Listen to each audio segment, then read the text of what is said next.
الحمد لله رب العالمين والصلاة والسلام على أشرف الأنبياء والمرسلين وعلى آله وصحبه ومن تبعهم بإحسان إلى يوم الدين. أما بعد. حضرات علماء کرام، مشائخ اعظام، انتہائی قابل قدر فضلاء کرام، بزرگان دین، میرے دوستوں اور بھائیوں، جامعہ قاسم العلوم ملتان کا یہ اجتماع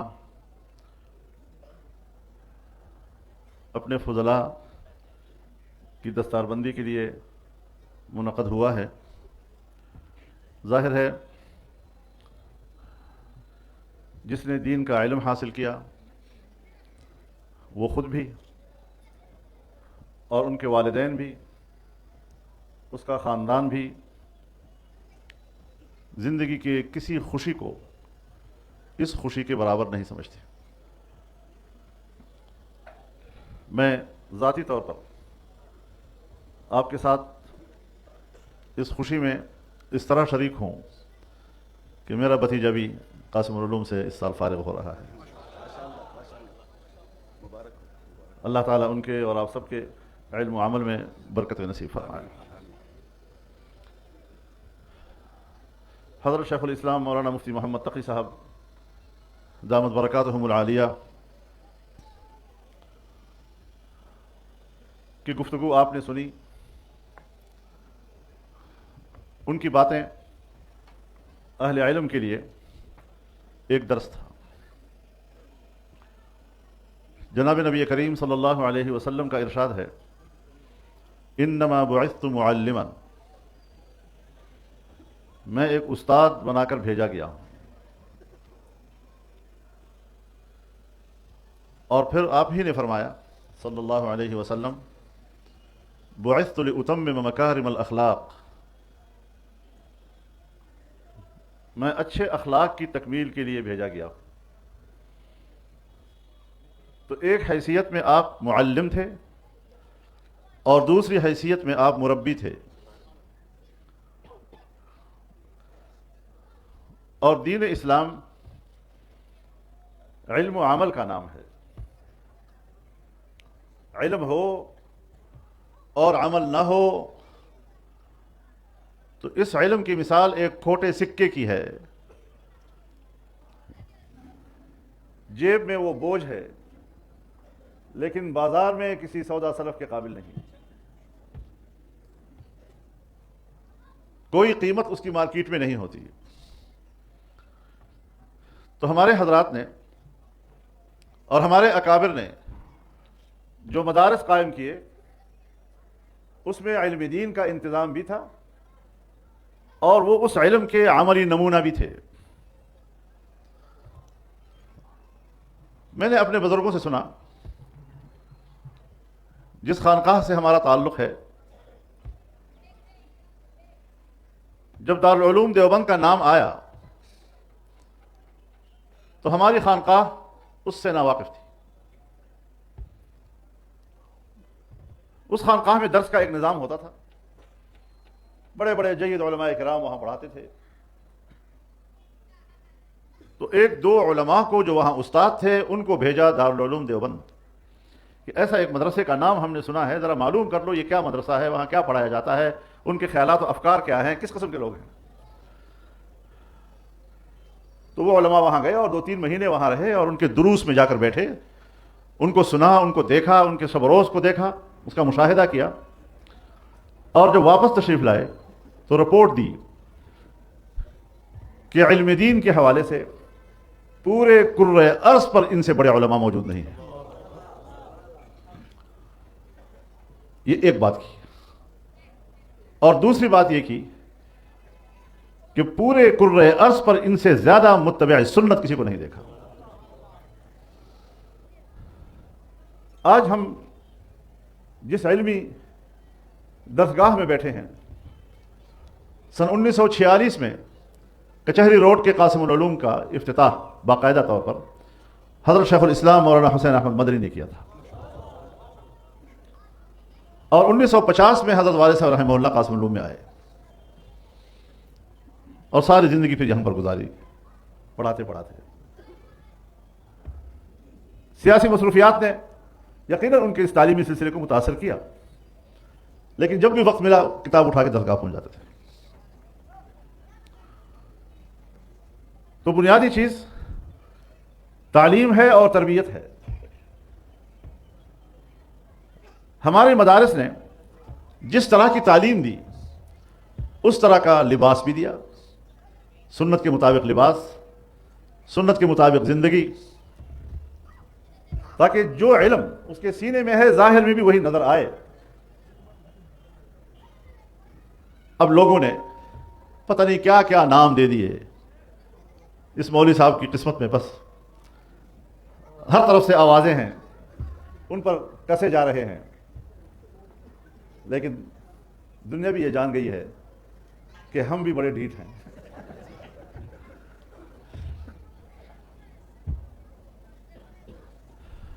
میرے محترم دوستو، ان مدرسوں میں جو تعلیم دی جاتی ہے یہ تعلیم انسان کی زندگی پہ اثر انداز ہوتی ہے. انسان اپنی ذات میں تو بہیمہ ہے، ایک حیوان ہے، لیکن اگر اسے انسانیت کا شرف عطا کرتا ہے اور انسانیت کے عظیم مقام پر اس کو فائز کرتا ہے تو یہ علوم ہے جو یہاں پڑھائے جاتے ہیں. اور کامل اور مکمل زندگی وہ ہے جو اعتدال کی زندگی ہو. اگر اعتدال نہیں ہے تو کمال نہیں ہے. اگر اعتدال نہیں ہے تو یا افراط ہے اور یا تفریط ہے، اور افراط اور تفریط دونوں نقص ہیں. وَكَذَلِكَ جَعَلْنَاكُمْ أُمَّةً وَسَطًا، ہم نے تمہیں ایک میاں نہ رو امت بنایا. یہ میاں نہ روی کہاں سے آئی؟ اس قرآن نے عطا کی.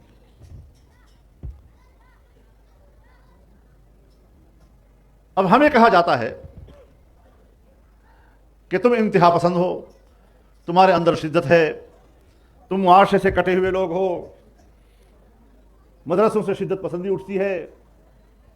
میرے محترم دوستو، ہمارے نزدیک اس اعتدال پسندی کا ایک معیار ہے، ایک کسوٹی ہے کہ جس پہ ہم اپنے طرز زندگی کو پرکھتے ہیں،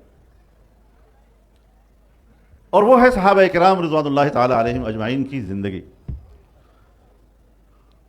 اب جو انسان جتنا جتنا صحابہ کرام کی زندگی کے قریب ہوگا اتنا اتنا وہ وَكَذَلِكَ جَعَلْنَاكُمْ أُمَّةً وَسَطًا کی تعبیر بنے گا.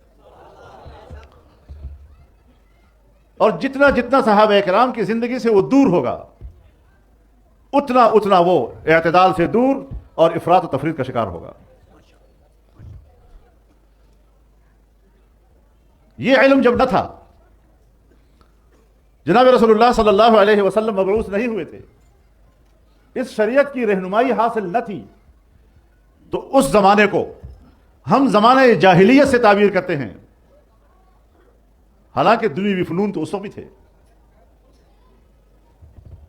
دنیا کمانے کے طریقے تو ان لوگوں کو بھی آتے تھے، لیکن اس کے باوجود ہم اس سے پہلے کے دور کو دور جاہلیت کہتے ہیں. سو پھر آج بھی جن لوگوں نے قرآن و حدیث پڑھا، فقہ کے علوم حاصل کیے، اس کے مطابق اپنی زندگی بنائی، تو آج بھی اگر معاشرے کا معتدل طبقہ ہے تو انہی کو کہا جائے گا. لیکن یہ ضروری ہے کہ تربیت ہونی چاہیے. علم تو حاصل ہو گیا لیکن تربیت نہیں ہے. اور پھر ہم نے اپنے اعمال کو بھی دیکھنا ہے، ہمارا عمل اس علم کے مطابق ہے یا نہیں، اور اگر مطابق ہے بھی تو اس میں اخلاص کتنا ہے، ہم اس میں کس قدر اللہ کی طرف متوجہ ہیں.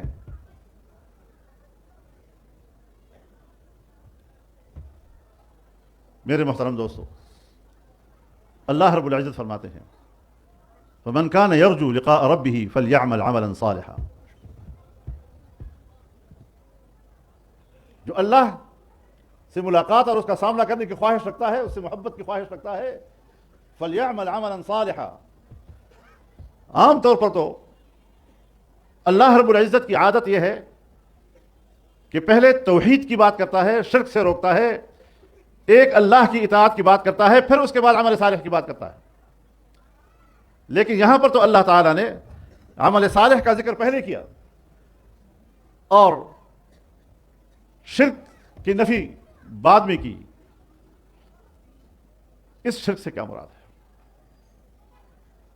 یعنی جو عمل آپ دنیا میں کر رہے ہیں، اگر اس میں نمائش آ گئی، دکھلاوا آ گیا، دوسروں کو دکھانا اور سنانا یہ داخل ہو گیا آپ کے اعمال میں، تو یہ بھی ایک درجہ شرک ہے۔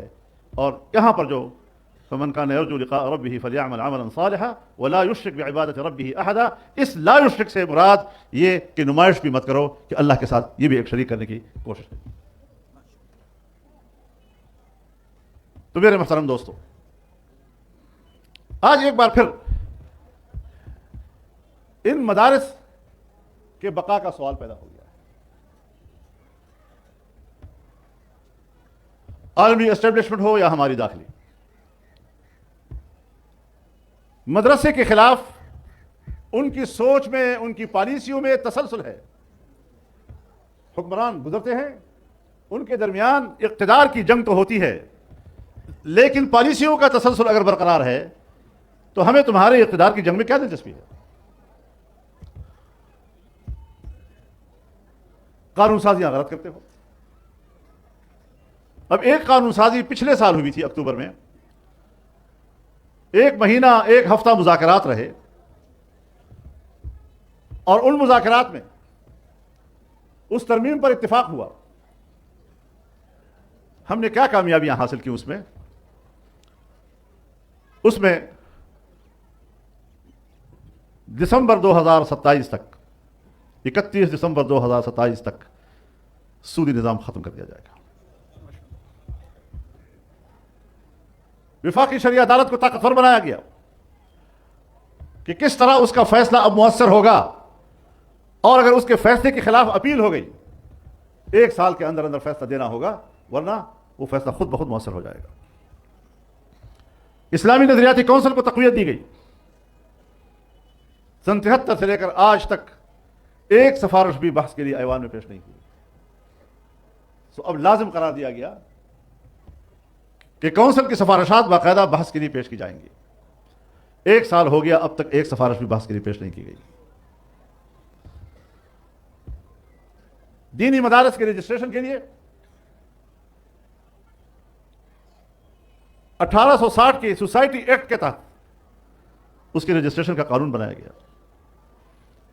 آج کل آپ کبھی کبھی میڈیا پہ دیکھتے ہوں گے اتنے مدارس ہیں جو رجسٹرڈ نہیں ہیں، یعنی تاثر دیتے ہیں کہ مدرسے خلاف قانون چل رہے ہیں، رجسٹریشن نہیں کرا رہے۔ ان ایک وقت ہو تم رجسٹریشن میں خود رکاوٹ ہو، ہماری درخواستوں سے تمہارے دفتر بھرے ہوئے ہیں اور وہ رجسٹریشن آپ سے مانگ رہے ہیں، اور آپ ہیں کہ رکاوٹ ڈال رہے ہیں، پھر رجسٹریشن بھی آپ نہیں کراتے، پھر پروپیگنڈا بھی آپ ہمارے خلاف کرتے ہیں کہ اتنے مدرسے رجسٹر نہیں۔ اور ہمیں بھی پتا ہے تمہاری کمزوری کیا ہے۔ امریکہ اور مغربی دنیا مدرسے کے خلاف ہے، اور اس کا دباؤ ہے تمہارے اوپر کہ ان مدرسوں کو ختم کرو۔ یہ شدت پسندی کا سبب بنتے ہیں، یہ انتہا پسندی کا سبب بنتے ہیں۔ شدت پسندی ہو، انتہا پسندی ہو، اس کا سبب مدرسہ نہیں ہے، اس کا سبب تمہارا رویہ ہے۔ تمہارے رویوں سے شدت پیدا ہوتی ہے، تمہارے رویوں سے ناراضگیاں پیدا ہو رہی ہیں، اور مذہبی طبقے کو اشتعال دلانا، اس کو اپنے مقابلے میں لانا، ریاست کے مقابلے میں لا کے کھڑا کر دینا، یہ تمہاری خواہش ہے، یہ امریکہ اور یورپ کی خواہش ہے۔ اور الحمدللہ جمعیت علماء اسلام نے بھی، اور وفاق المدارس العربیہ نے بھی، اور تمام اتحاد مدارس نے بھی آپ کی اس خواہش کو ناکام بنایا ہے۔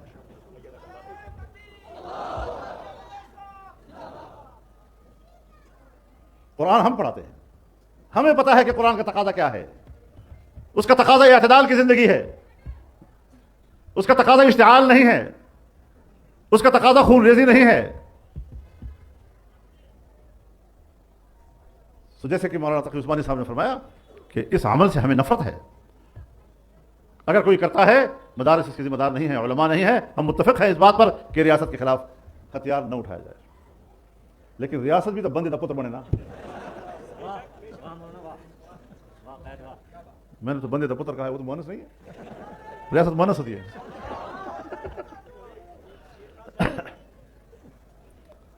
تم اپنے رویوں میں تبدیلی لاؤ، خیر خیریت ہے، کوئی مسئلہ نہیں ہے. ہم نے ہر بات کے لیے مذاکرات کی بات کی، آؤ بات کرتے ہیں، یا ہماری بات سمجھو، اگر دلیل قوی ہے مانو اس کو، یا پھر اپنی بات کہو ایسی کہ جو ماننے کے قابل ہو. میں یوں ہی دست گریباں نہیں زمانے سے، میں جس جگہ پہ کھڑا ہوں کسی دلیل سے ہوں. ہم بلا وجہ نہیں کر رہے، ریاست ہماری محافظ ہے، پھر میں اس سے خطرہ کیوں محسوس کرتا ہوں؟ اس کا خنجر ہے میری گردن پر، جس محافظ نے میرے دشمن سے ڈھال بن کر مجھے بچانا تھا.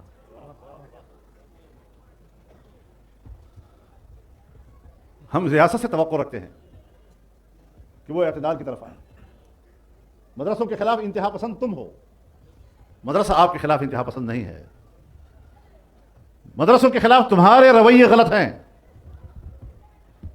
تم اپنے رویوں کو ٹھیک کرو، ہماری طرف سے کوئی مشکل نہیں ہے. تو میرے محترم دوستو، اب جو قانون سازی ہوئی ہے 27ویں ترمیم میں، تو بغیر مشاورت کی ہوئی. 1 سال پہلے ان کے پاس 2/3 اکثریت نہیں تھی آئین میں ترمیم کرنے کے لیے، اب کہ ان کے پاس 2/3 اکثریت بھی بن گئی. 1 سال میں 2/3 اکثریت کہاں سے بنائی تم نے؟ ممبر تو تمہارے پاس نہیں تھے، تم تو جمعیت کے ووٹوں کے محتاج تھے. آج تم نے لوگوں کے اور ممبران اسمبلی کے اور پارلیمنٹ کے لوگوں کے ہاتھ مروڑ دیے، گردن مروڑ کر ان کو مجبور کیا کہ ادھر ووٹ ڈالو. یہ جبر کی اکثریت ہے، یہ جبر کی 2/3 ہے. جبر کی 2/3 کو ہم جمہوریت تسلیم کرنے کے لیے تیار نہیں. جبر کی بنیاد پر آئینی ترمیم کو قبول کرنے کو تیار نہیں ہے، جبر کی بنیاد پر قانون سازی کو تسلیم کرنے کو تیار نہیں ہے.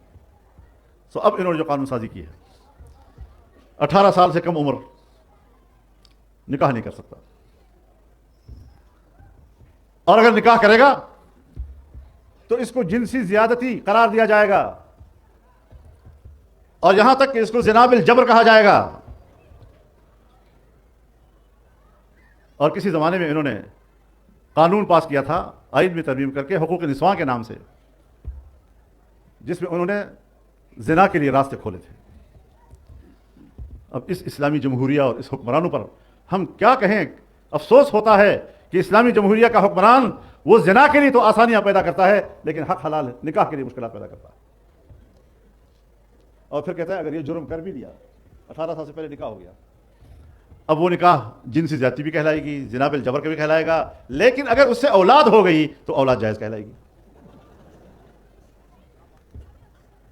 اور کفارت والد کے سر پہ ہوگی، اور وہ جیل میں بھی ہوگا، نکاح خان بھی جیل میں ہوگا، جنہوں نے یہ رشتہ بنانے میں کوئی کردار ادا کیا ہوگا وہ بھی جیل میں ہوگا.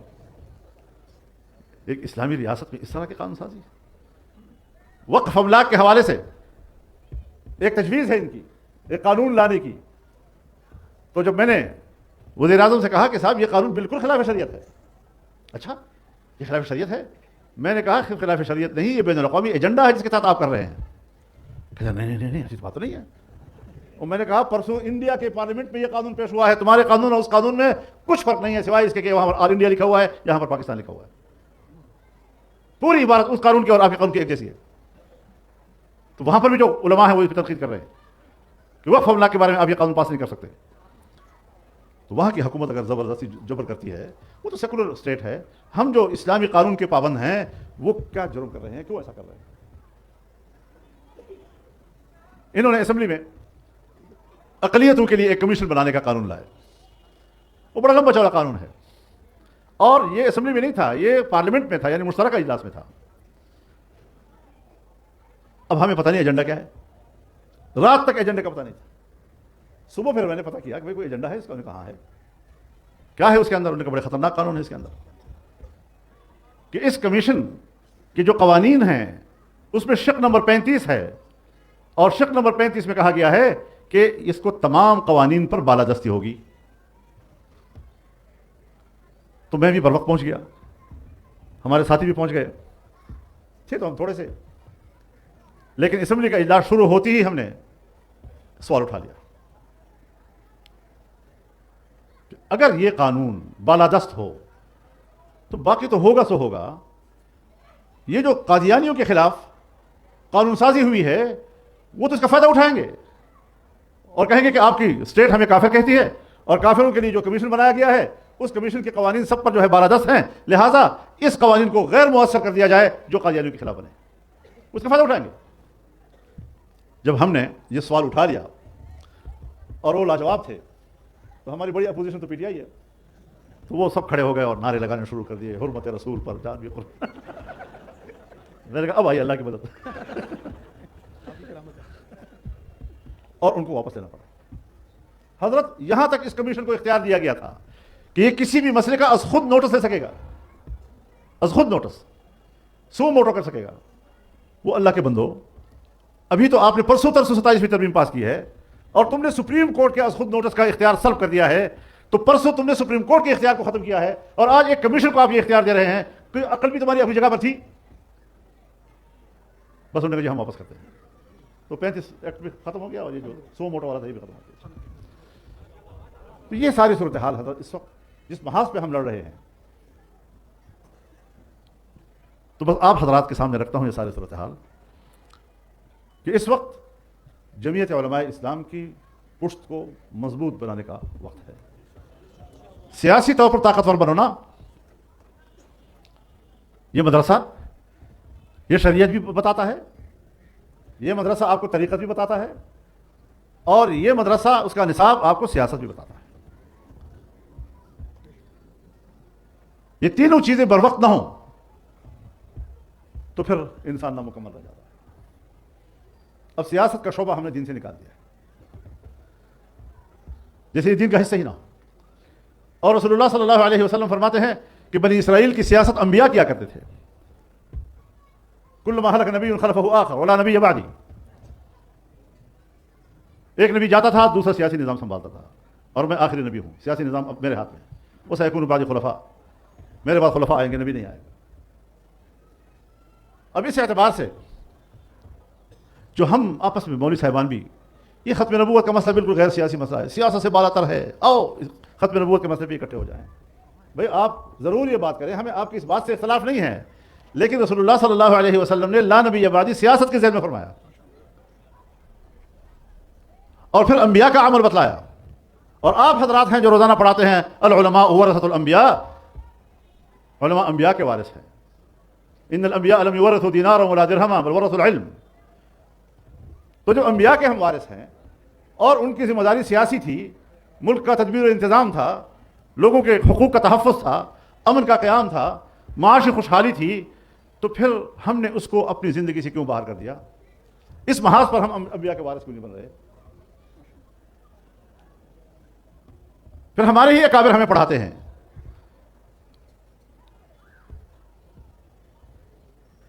کہ اللہ تعالیٰ نے دین کو کامل اور مکمل دین بنایا, الیوم اکملت لکم دینکم. اب یہ اکمال دین باعتبار تعلیمات و احکامات کے ہے. واتممت علیکم نعمتی, اور اپنی نعمت تم پر تمام کر دی. اب اتمام نعمت اس کا خارج میں مصداق کیا ہوگا؟ اس کا خارج میں مصداق اس کامل مکمل دین کا اقتدار اور اس کی حکومت ہے. یہ اس کا کامل نقشہ ہے. ہمارے اکابر نے اس پر بالکل صراحت کے ساتھ آپ کو پڑھایا بتایا, لیکن اب ہم ہیں کہ ہم نے نصاب سے یہ چیزیں نکال دی, ہمیں کوئی نہ پڑھا رہا ہے نہ سکھا رہا ہے. حضرت یوسف علیہ السلام کی قمیص لائی گئی اور یعقوب علیہ السلام کے چہرے پہ ڈالی گئی اور بینائی واپس آ گئی. تو پہلا سوال کیا کہ یوسف کو کہاں چھوڑا ہے؟ این ترکت یوسف؟ تو اس نے کہا ملک مصر, مصر کا بادشاہ بن گیا. پھر پوچھا علی ای دین ترکت, آپ نے کس دین پر ان کو چھوڑا؟ تو بتایا کہ ترکت ہو علی دین الاسلام, کہ میں نے دین اسلام کو نافذ کرتے ہوئے ان کو دیکھا ہے اور اس حالت میں اس کو چھوڑ کے آیا ہوں. تو حضرت یعقوب علیہ السلام نے فرمایا الآن تمت النعمہ, اب نعمت تمام ہوئی نا. تو اتمام نعمت یہ اللہ کے دین کی حاکمیت کا نام ہے, اور یہ کامل فرد ہوگا اس کا. تو جب آپ اقتدار کی بات کریں گے تو آپ کے سامنے فوراً یہ سوال آئے گا کہ بھئی اسلام کس کو قبول ہے؟ حکمران بڑے جابر ہیں، ہم اقتدار کی بات کریں گے تو ان کو بری لگے گی، وہ چیلنج سمجھیں گے، ہم طاقت نہیں رکھتے، وہ جابر ہیں، وہ ہمیں ماریں گے، تکلیف دیں گے۔ تو ایسے ہی مرحلے کے لیے اللہ نے فرمایا وتواصوا بالحق، کہ حق کا پرچار کیا کرو، پیچھے نہیں ہٹنا۔ اب حق سے کیا مراد ہے؟ یہ مولوی صاحب مجھ سے تکڑا ہے، ابھی مجھے ڈانٹ دے گا تو کہے گا میں نے حق بولا ہے۔ وہ کمزور کے پر حق بولنا یہ تو کوئی بڑی بات نہیں ہے یار۔ تو حق کو آپ پہچانے، تعرف الاشیاء باضدادها، اس کی ضد کو پہلے سمجھو۔ ضد ہے باطل۔ اب باطل کا فرد کامل کیا ہے؟ وہ ہے باطل کے اقتدار و حکومت۔ تو یہاں پر بھی وتواصوا بالحق کا معنی یہی ہوگا کہ باطل حکمران کے مقابلے میں کلمہ حق کا پرچار کرو۔ اور اس کی دلیل ہے وتواصوا بالصبر، یعنی یہ وہ حق ہے کہ اگر آپ حکمران کے مقابلے میں بولیں گے تو آزمائشیں آئیں گی، تو تکلیفیں آئیں گی۔ تو انبیاء کرام پر یہ تکلیفیں آئیں، اور الانبیاء اشد بلاء، سب سے زیادہ آزمائشیں انبیاء پہ آئیں، ثم الامثل فالامثل، اس کے بعد جو ان کی زندگی میں قریب رہا ہے۔ تو علماء کرام ہی تو کہتے ہیں کہ العلماء ورثۃ الانبیاء۔ تو پھر ظاہر ہے کہ حق بولو گے، حکمران کے مقابلے میں بولو گے تو آزمائشیں آئیں گی، تکلیفیں آئیں گی، اور اسی لیے اللہ نے فرما دیا وتواصوا بالصبر، کے ساتھ ساتھ صبر و استقامت بھی پرچار کرو اس کا۔ یہ بھی لوگوں سے کہو کہ آزمائشیں آئیں گی، ڈٹ جاؤ، کھڑے رہو۔ تو اللہ سے آزمائش مانگو نہیں، کیونکہ رسول اللہ صلی اللہ علیہ وسلم فرماتے ہیں صلی اللہ العافیہ، اللہ سے عافیت کا سوال کیا کرو۔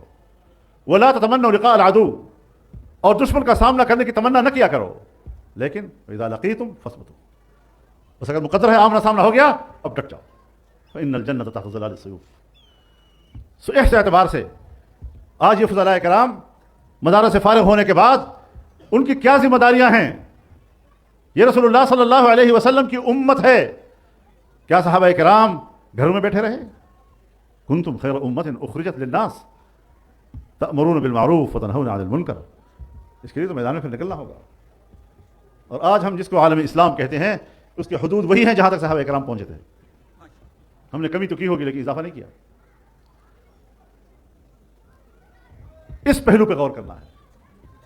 تو اس کے لیے مدارس کی بھی ضرورت ہے، تعلیم اور تعلم کی بھی ضرورت ہے، تربیت کی بھی ضرورت ہے، اور اس دین کو پورے کامل اور مکمل طریقے سے سمجھنے کی بھی ضرورت ہے، تاکہ کوئی بھی پہلو ہو، چاہے شریعت کا پہلو ہو علوم کے اعتبار سے، چاہے طریقت کا پہلو ہو تربیت کے اعتبار سے، چاہے سیاست کا پہلو ہو دین اسلام کی اقتدار اور حکومت کے اعتبار سے، ہر ایک کے لیے ہم نے ایک سیسہ پلائی ہوئی دیوار بن کر عملی میدان میں کام کرنا ہے۔ گھروں میں بیٹھے رہو گے تو کچھ بھی حاصل نہیں ہوگا۔ تو اللہ تعالیٰ ان تمام فضلاء کرام کو ان کے علوم میں اللہ برکت نصیب فرمائے۔ ہمارے استاد حضرت شیخ مولانا عبدالحق صاحب رحمہ اللہ، وہ جب ہم فارغ ہو رہے تھے تو نصائح کر رہے تھے، تو فرماتے تھے کہ آج تم نے پگڑی باندھ لی اور یہ خیال کر لیا کہ اب میں عالم بن گیا ہوں، سو تم عالم نہیں بنے، اب تمہارے اندر عالم بننے کا استعداد پیدا ہو گیا ہے۔ اس کے بعد اگر آپ عالم بننا چاہیں تو اب آپ بن سکتے ہیں۔ تو دین کو سمجھنا اور وحی کو سمجھنا اور پھر دوسرے کو سمجھانا اور اس طریقے سے اس کی حفاظت کرنا اور اس کو مقامی اقتدار تک پہنچانا، اس کے لیے جدوجہد کرنے کی ضرورت ہے۔ گھر بیٹھے بیٹھے یہ چیزیں حاصل نہیں ہوتی۔ ہمارے اکابر نے کہ ہڈیاں پگھل گئیں اس کام کو کرتے کرتے، تمام راحتیں انہوں نے چھوڑ دی اس کام کو کرتے کرتے، اور ہم راحتوں کے اندر بھی یہ کام نہیں کر سکتے۔ تو رسول اللہ صلی اللہ علیہ وسلم کو کیا جواب دو گے؟ اللہ کے بندو حضرت شیخ الہند کو جواب نہیں دے سکو گے۔ تو اللہ تعالی ہم سب کی حفاظت فرمائے، جامعہ قاسم العلوم کی حفاظت فرمائے، اور اس کو علم و دانش کا گہوارہ بنائے۔ کل جامعہ خیر المدارس کا اجتماع ہوگا، وہاں پر بھی فضلاء سے بات چیت ہوگی۔ اللہ کرے کہ شاید کہ تیرے دل میں اتر جائے میری بات۔ وآخر دعوانا الحمدللہ رب العالمین۔ وہی حضرت مولانا تقی صاحب نے دے دی ہے، اس سے بڑھ کر سند اور کیا ہو سکتی ہے جی؟ میری بھی سند وہی ہے تقریباً جو ہمارے علماء کرام کی ہے مدرسوں میں، اور یہی سلسلہ جو حضرات دیوبند علماء دیوبند کا ہے۔ بس علماء دیوبند کی تشریحات کے مطابق پڑھاؤ تو اجازت ہے، ورنہ نہیں ہے۔